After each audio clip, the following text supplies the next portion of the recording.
We're waiting 10 seconds. Good. Welcome to the next Filabot Live. In this video, Josh is going to be going over the EX6, some tips and tricks. If you do have questions, excuse me. I love that it's live. If you have questions, please type them in, send them over. We're going to answer them at the end of the video, so we have a nice run through of the EX6 tips and tricks. Hey, so we got the EX6 here today. We are going to be running PLA black. Again, 1%, just like the ABS. Black is such a strong color, it doesn't take much of it to mix it and make some pretty strong black filament. So for operational temps, I like to keep it right around this range. If it's just normal virgin pellet PLA, I will take the middle temp down a little bit, but the black colorant seems to melt better at 180. So I have that up a little bit. I keep the feed way down because I know it sounds weird turning up that to make it so that the pellets can melt better, but the feed, if you have it too hot, they'll actually start to melt in the hopper, which is not good, which can cause a bridge, which would ruin your extrusion process. So yeah, I got the machine all warmed up. Hopper's empty at the moment. So first thing you're going to want to do, fill the hopper up.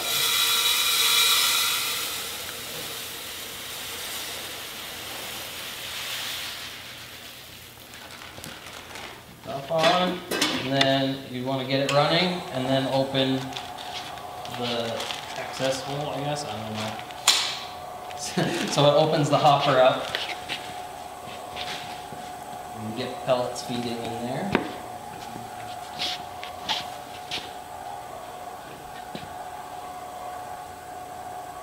And then you wait for it to come out of the nozzle. I have a 2060 melt filter nozzle in there to help mix the colorant into the PLA.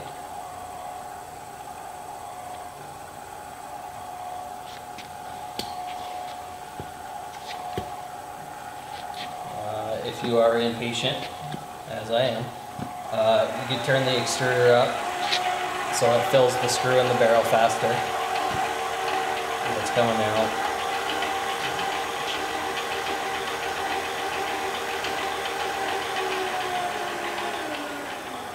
Once filament's coming out of the nozzle, you can turn it back down. I recommend on the EX6 around 10 to 15 volts as you start up. It's just easier to run it through and you don't have it trying to fold over itself or sticking to too much. So you got that going. Turn your first fan on.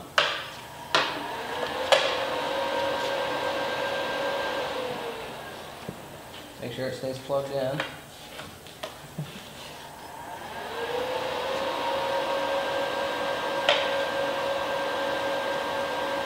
Again, wear some good gloves, nothing rubber. The EX6, the speed that it can put out, we have 2 airpaths to pull the filament faster.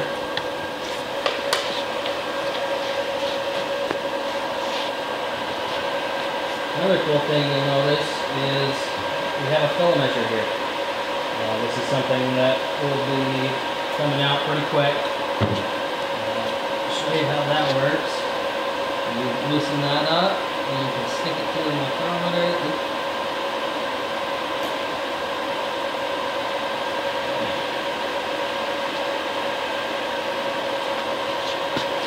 And then you can put some tension on here. And tighten that.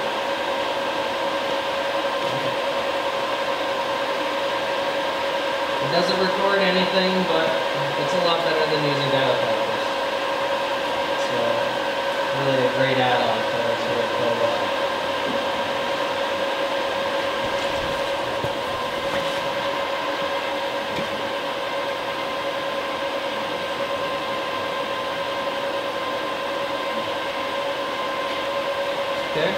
once you got it running,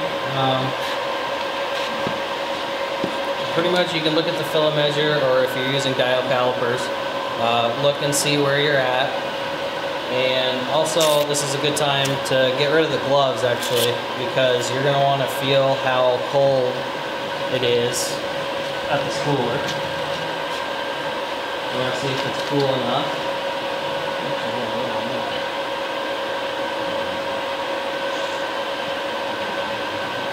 You don't want the filament too hot, because then the wheels could crush it, making it oval, or just going from the wheels to the spool, it could stretch it because of the clutch on the spool. So cooling's a big thing, and if you can't have two air paths, make sure you got a big table, and we like to use a thing of 80-20. It just helps glide the filament along instead of just dragging it on the table. And the 80-20 actually stays pretty cool, so that helps it if you only have one air path.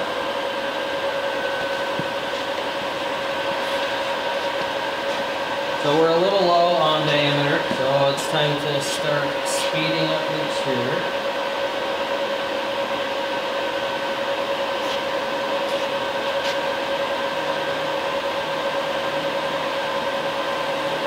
As you can see, we are only running about fifth the speed that the EX6 can do. Unfortunately, our spooler isn't quite fast enough, but I also am running it a lot slower than we could be just for noise purposes and the video. So there's that.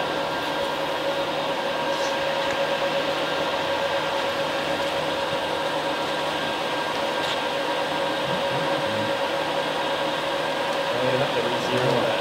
You must have bumped the button. No, something happened to the filament.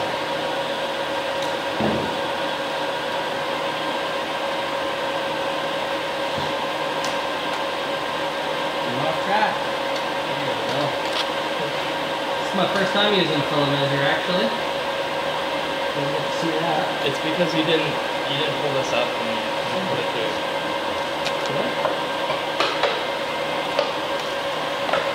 So this happens. You get a bunch back here. I recommend putting gloves back on. But I've done this a couple times, so I'm used to it now. I'm comfortable to it. Okay. Bring that up. Lift that up.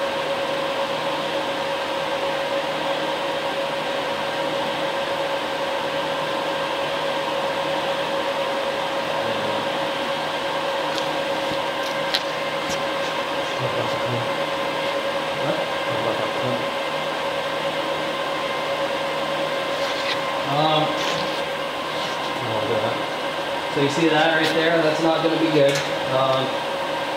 That's what I mean by filament folding over itself. Or bunching up right out of the nozzle. I mean, that's not going to feed through there very well, and especially if you have the normal eyelet right there. It's not going to go through that hole and it's going to stop it, which you just saw did the same thing. So that's because you stopped when you were feeding it in? Yeah, well that's because it got caught in the filament measure and it stopped, and then it folded over itself, and then that fold over got caught way down there.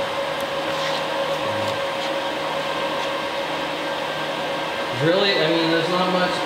The only thing you can really do is make sure there's a constant pull on the filament to stop that, and also watch back towards your nozzle on the fan to make sure it's not bunching up.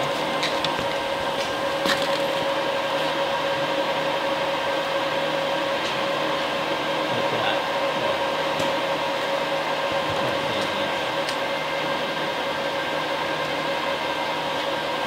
Another tip, if you see something like that coming down, you know it's going to be there.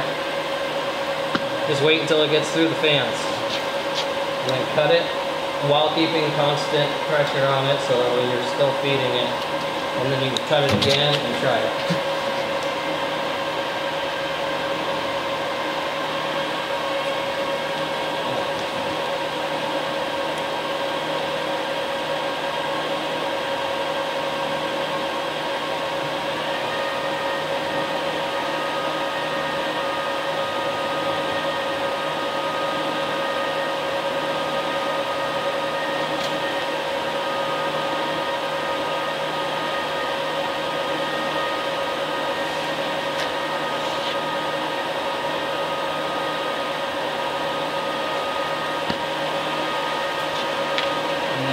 get at a good speed on your extruder that you want to run, it's easier to do your adjustments on the spooler.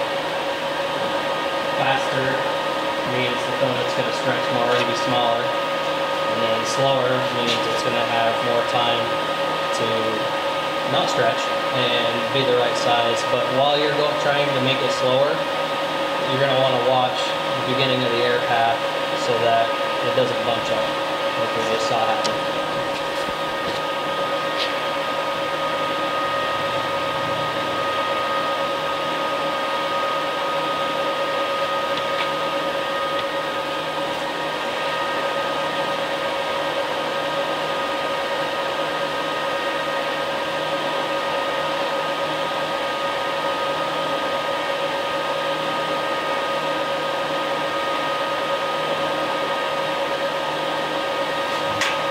Usually once you get within the plus 0.10 range, that is printable. So you're going to want to go ahead and feed it through the converters and stick it on your spool because, I mean, it's printable. It's not within our spec of 0.05, but you will be able to use it, and with the clutch pulling on that filament, it could also mess with the size back there, so you're going to want to have it running to do your fine tuning.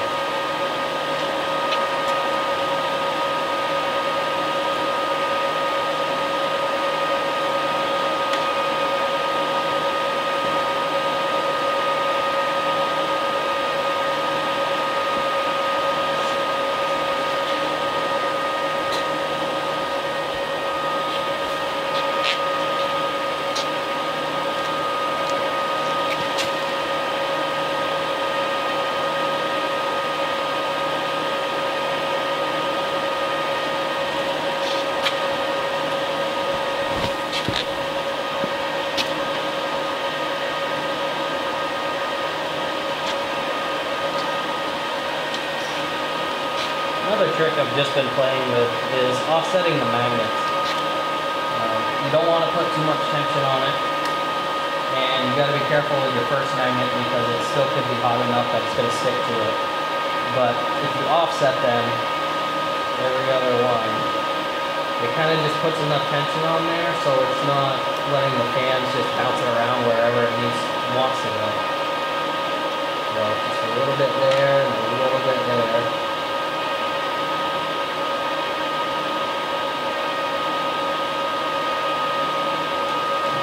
That all the way through. Just another help to guide the filament.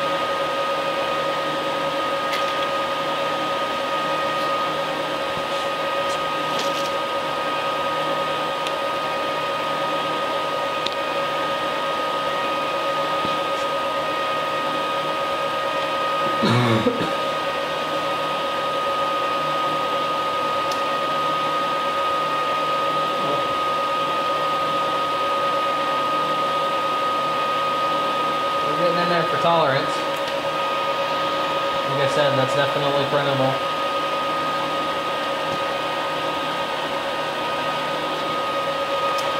How much would you adjust that if it's too small? So if it's just a little too small, not much. I mean, really, you want to listen to the noise of the store. You can tell how fast it's going just by the noise.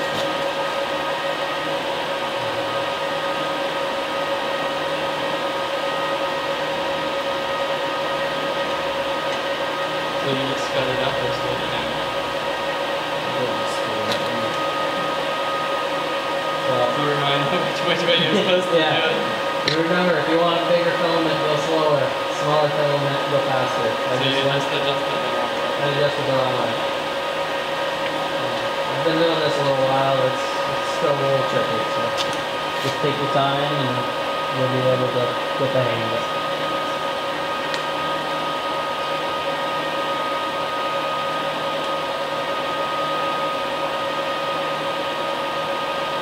That's where you're seeing where I just sped it up. Yeah, so you sped it up and it got smaller, and then you just slowed it down. So it's back up. So And it got bigger.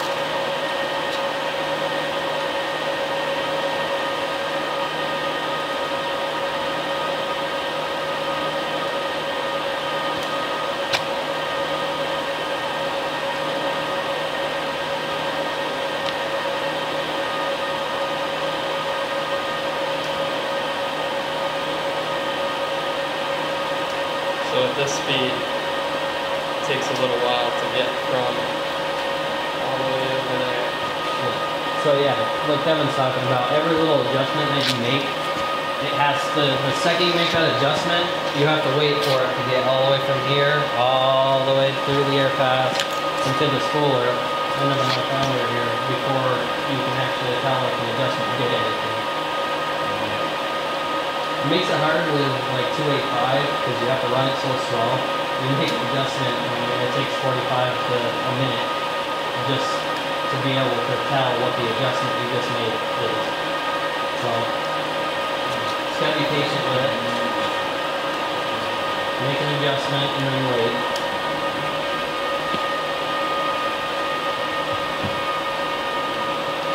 But you only have to do this once during startup, not every time you change the spool up. Yeah. This is initial startup, so it's a little more difficult. I did have it running before, but We changed everything. we changed everything, so this, I mean, even just speeding the extruder up as I did at the beginning of the video, just to get all the pellets running through out of the nozzle, I mean, that just changed everything. So really, you got to start over, and this is the full startup. I wouldn't suggest putting it on a spool until you're within the plus or minus 0.1 millimeter range. It is printable. It's not great stuff, but and then, like I said, You won't be wasting it. right, at least you won't be wasting it.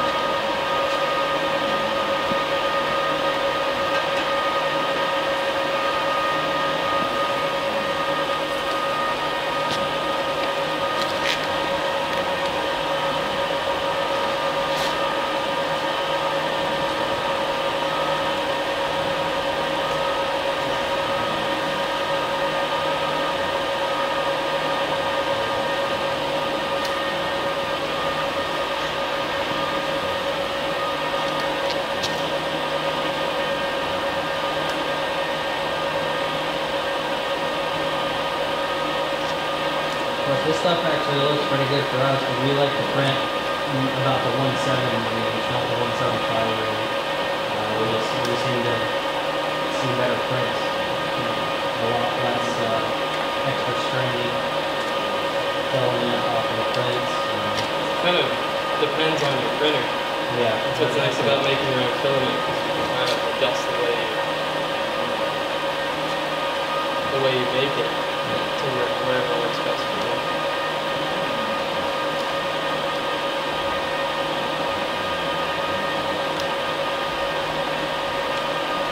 So yeah, I'm gonna let it run right there because that looks great to us, being a little smaller. If you wanted to get it up to the 175 range, you could either speed the extruder up or slow the spooler down just a little bit. But I like it right there. So it's just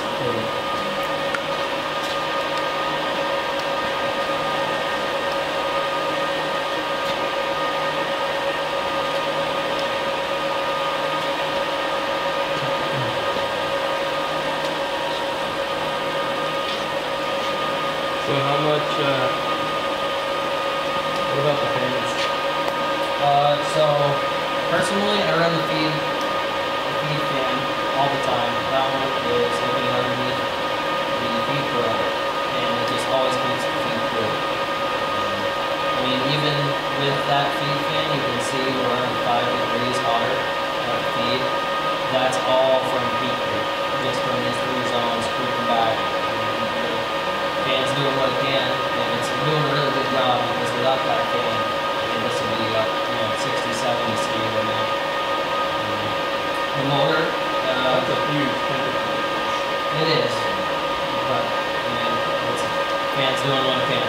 For black concrete, you like to keep it as cool as possible. Yeah.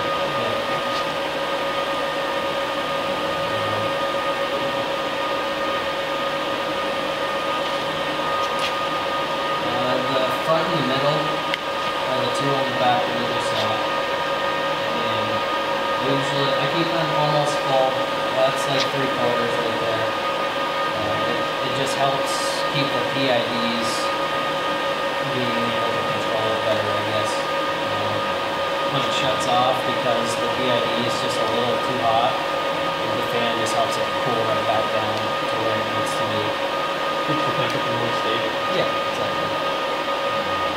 Yeah, the motor I just leave on full all the time because cooler motor that you don't know where to connect it.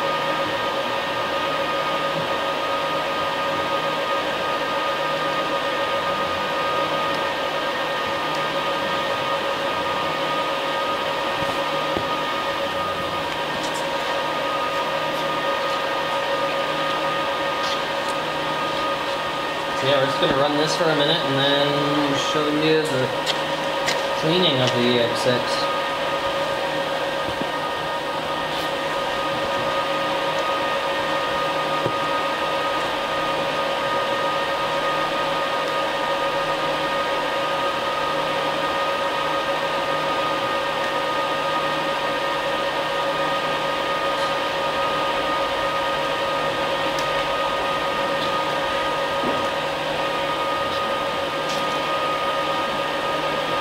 What about nozzle size?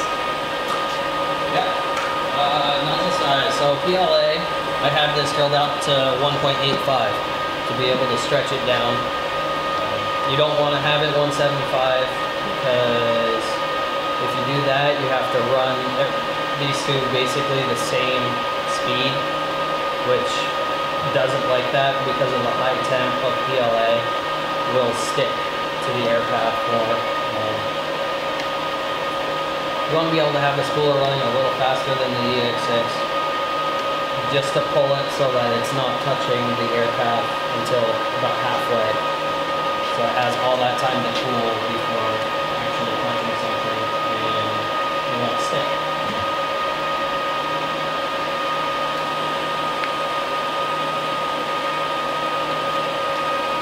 PLA is one of the more trickier ones to run, compared to ABS. If you're just starting out, I would recommend ABS to start with. And the black colorant especially affects it. Yes, the black colorant is another huge problem with it. It changes the entire melt temp, which actually is hotter, so it makes it even more difficult.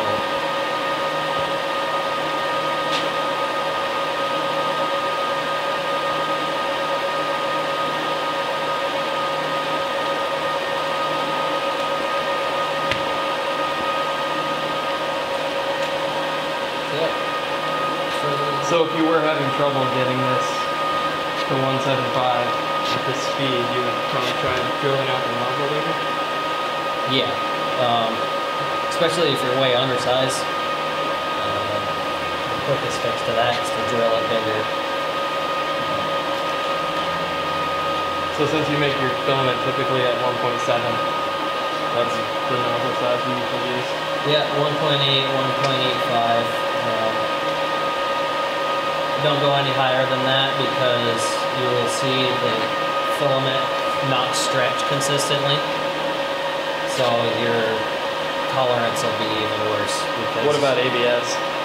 ABS, I stick to 175 because it doesn't have that problem of sticking to everything, and it also has a little bit of die swell, so it's a lot easier to keep it 175 all the way from the nozzle to the spooler.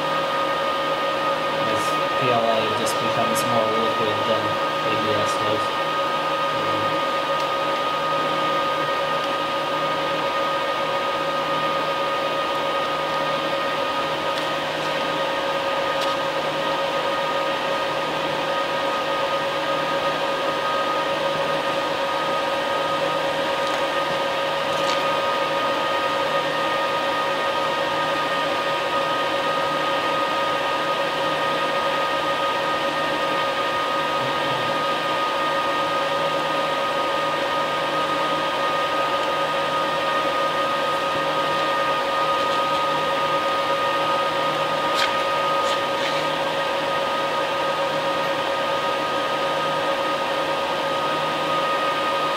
Well, for video purposes, we're probably not going to fill that entire spool. So I'm going to start the cleaning process of this. If you don't want to waste any, it's also a good thing not to stop your spool and then try to clean the process. First thing you're going to want to do, if you have any leftover pellets in the hopper, is to pull it pulls off the feed. Just pulls it off so it's not feeding pellets into the extruder anymore. And then pull the roll hopper off and put it in a bag or put it in a container. That's it. Assistant, for your bag? Sure, what am I doing? Nice. Do that down. I don't know what I'm doing.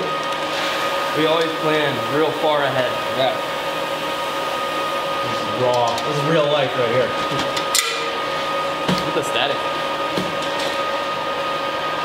Yeah, then you can stick the hopper aside, getting that clean.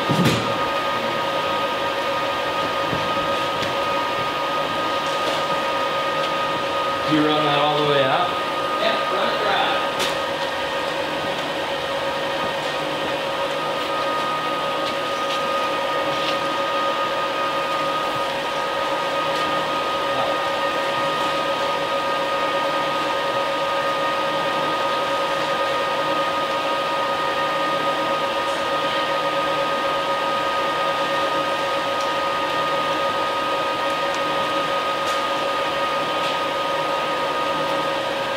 Yeah, you can leave it still spooling up if you're still in size. You can keep it going if you watch the hopper until you can just barely start seeing the screw. That's about the time you're going to want to go down and take that spool off, because it will, start getting smaller and smaller because of lack of pellets.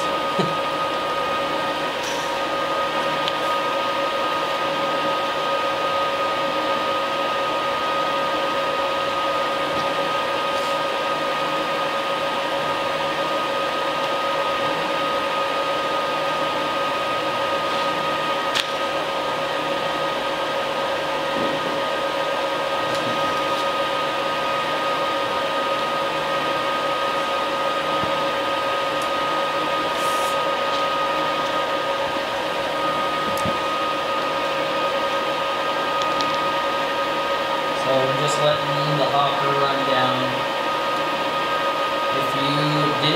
If you ended up taking your spool off before you started the cleaning process, you could just turn the extruder right up.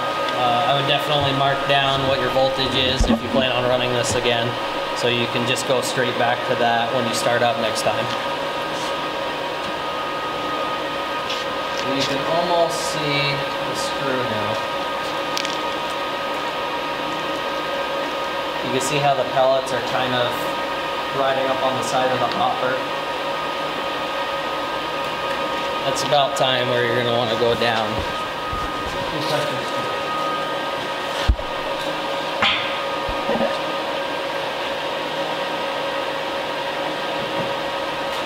Try filling up wherever you want.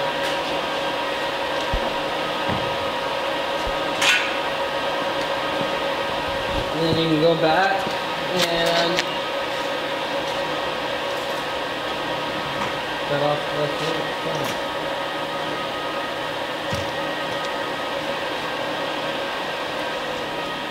Don't need the airpath anymore because you're not running.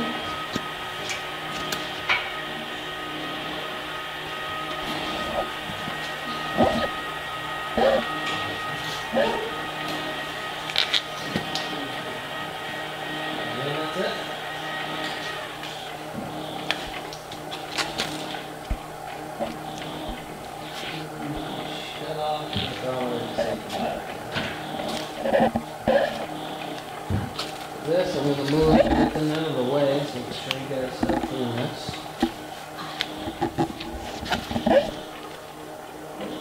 So, a little compressed air is always nice. Just want to spray a little bit so you get everything that's built up on the sides down into the screw.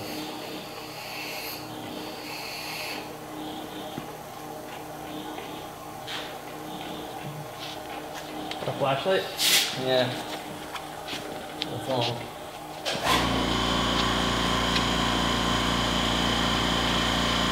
Yeah, that's a little better. So you can see there's a couple edges on the feed there. The pellets will build up but if you just take some air, spray it in there, go down into the screw, and at this point, once you got that all cleaned out, you want to turn your extruder right up and let it run dry.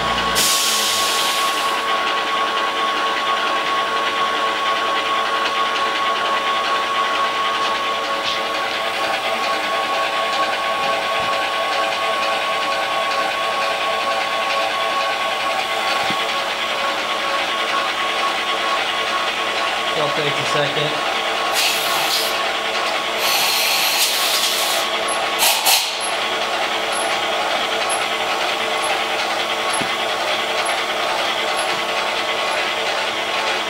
Yeah, once it's just about done extruding, you can get your gloves on.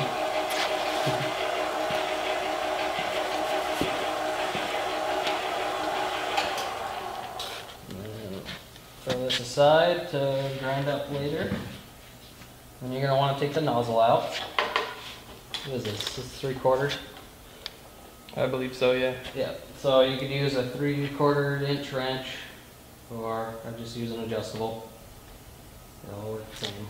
But since I'm taking this out because I have a melt filter nozzle in it, and you can't run purge through a melt filter nozzle because it has fiberglass in it, and it will clog the nozzle, and you won't be able to get it back unless you.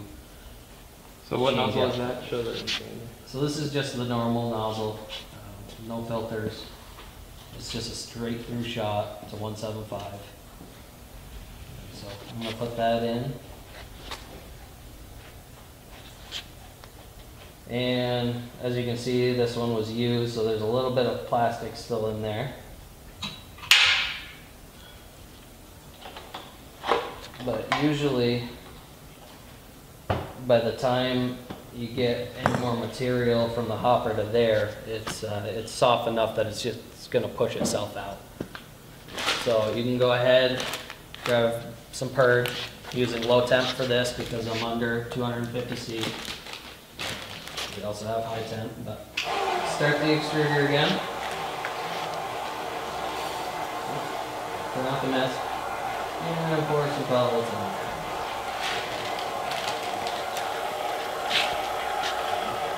So you don't need to run the extruder slow, you can run it fast. 100% really.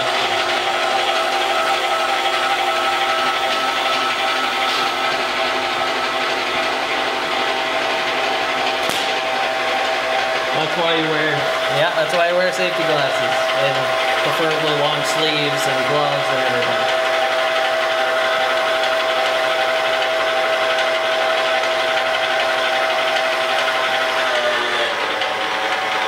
Black is a nasty color. It really gets in there and sticks to the screw in the barrel.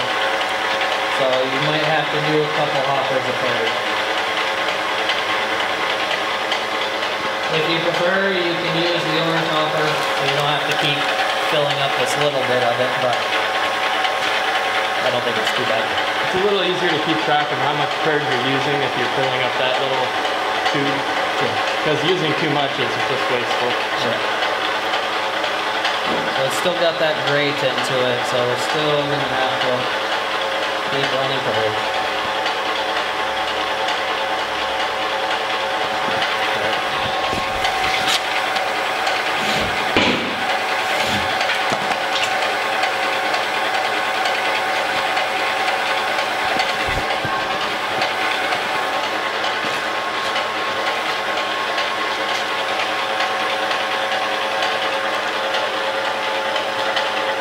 Pretty good now. Yeah, so that doesn't look too bad. That was only 2, I didn't add any more.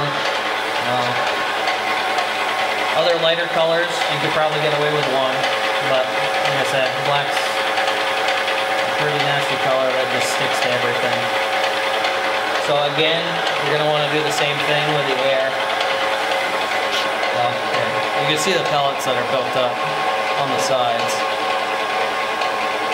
You want to do the same thing and just lightly spray into there to get the pellets down into the screw.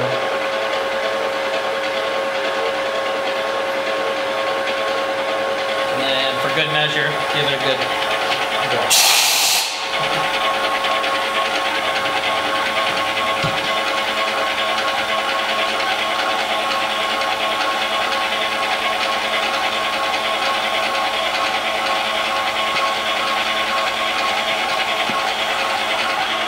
So that kind of looks like a lot of purge when it comes out, but it's only two of those small tubes of purge.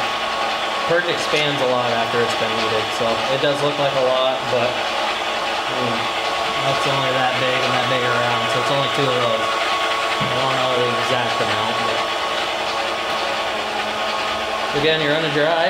And you would only need to, you don't need to clean your machine after every, if you're not switching. So this is only if you're switching to a different material or you're switching colors, you want to do this. Or if for some reason you're having troubles with your extruder and you don't think, you know, you might think it's bridging a lot or something stuck to the screw that's messing with your tolerance. That's really the only time you need to actually clean it. And that, there's nothing you can really do with that. Unfortunately. And don't try to make, you know, intolerance filament with purge because it's not going to go through a printer. This doesn't work. They do make special purge for it, but not this stuff. So we're about empty there. Now you can take the nozzle back out.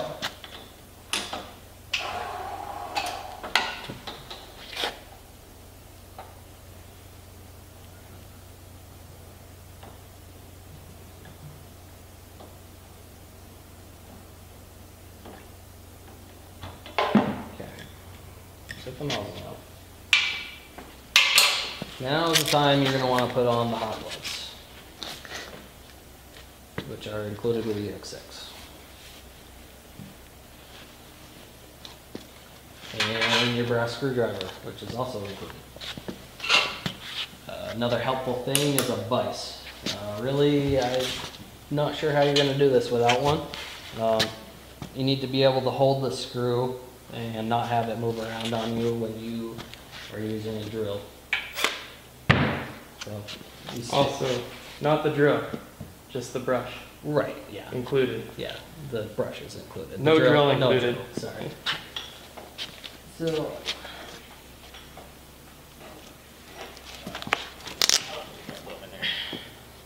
just take your brass screwdriver in until you get on one of the flights, and then you can pry back and you will see the end of the screw, and you just push it out. And once you can't see it in the hopper anymore, here's the hot gloves. You can just go and grab the screw,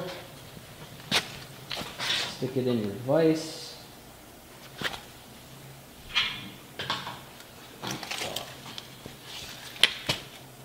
It's taken down nicely. And then you can take a drill with the brass brush that's included, and you just go around each flight.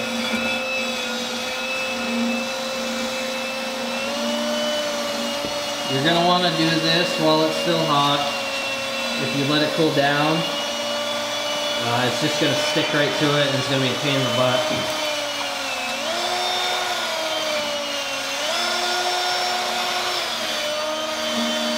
Definitely keep your hot gloves on while you're doing this, because you probably will touch your hand to the screw, and it is still, you know, 180 C and whatever temp you're extruding at. It will burn you.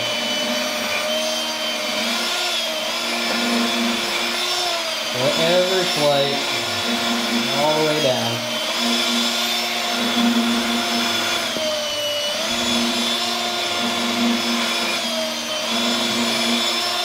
Definitely wear safety glasses for this. You don't want a piece of hot plastic flying off of the brush and into your eye.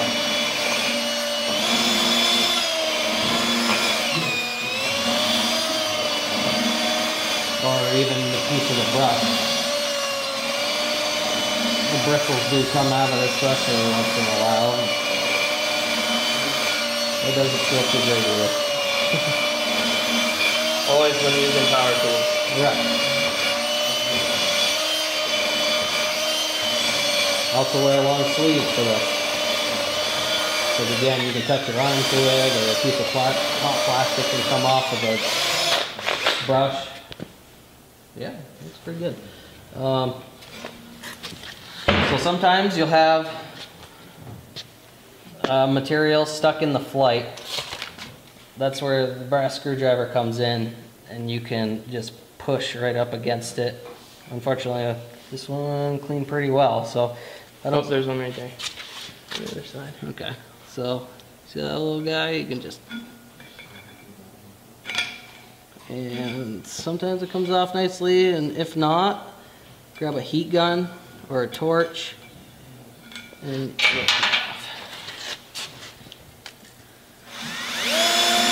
If you use a torch, be careful not to overheat your screw because you might cause it to warp if you're getting it like red hot. right. And also you don't want to burn your plastic that's on there either, because that'll kind of bake it onto your screw too. So You that's just want to heat it up to melt it. yeah, to get the plastic, pliable again, so it will come off easier. So now we have a different drill for this one, but you can use a normal drill with the attached pieces. This is actually not the bar you get. You get a skinnier one, so it'll go in a normal hand drill. Do we have that? I don't even know where it is. To be honest with you. I just use this one. That's our homemade one, not the production version. Right, this is the Production one. one's much nicer. Yeah, this is the one that we made to come up with the production version. So you get some brass gauze with your EX6. Yours will be all flattened out just like this. This one was rolled up again. This was before we had a production one. And under there, we should be clear, is actually a brass tube brush. Yeah. But that one's been used. You can use it many, many times Yeah. if you just keep putting some of that copper gauze on there. So you actually want to turn this drill in reverse from what you are going to use to clean it with. And then go our way. Get started. Go nice and slow. Kind of squeeze onto it while you're doing it. You may want to wear gloves, but it's not too bad if you don't. It's not going to hurt you. So yeah, put a little bit of that on there, and then make sure you've got drill going clockwise. I like clockwise. I guess it could go counterclockwise if you really wanted to, but. And then slowly turn it in, put some pressure on there.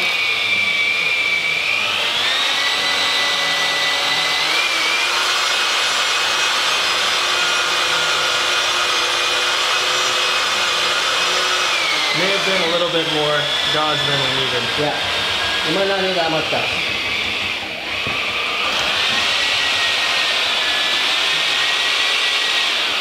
So go all the way back with it, and then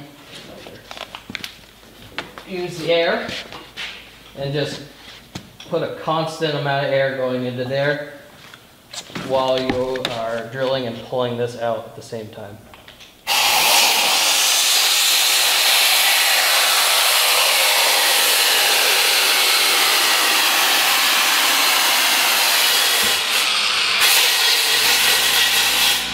And you want to spray out any little bits that are in there. You want to show how you check with your reverse too?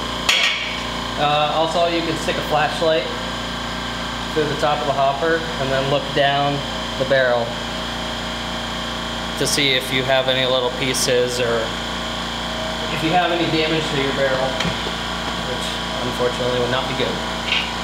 Which we don't. So yeah, that's clean.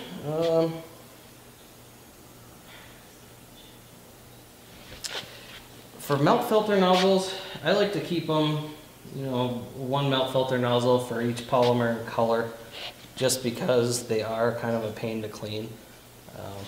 What would you do if you... So if you did get to this point and you needed to switch out the filters in it, put it in a vise, heat it up with, you know, a torch or a heat gun, and then just kind of dig out the plastic as much as you can until you can get to the C-clip that's in there, and then take the C-clip out, and I would find a small punch or a drill bit that you can stick through the nozzle hole to be able to push the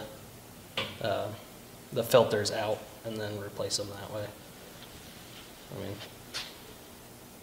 yeah. That'll probably be in another video. And then you can just put the screw back in? Yep, that's good to go back in. Might as well. Yeah, show how you turn the motor on to do that. Yep. So, take it out of the vise.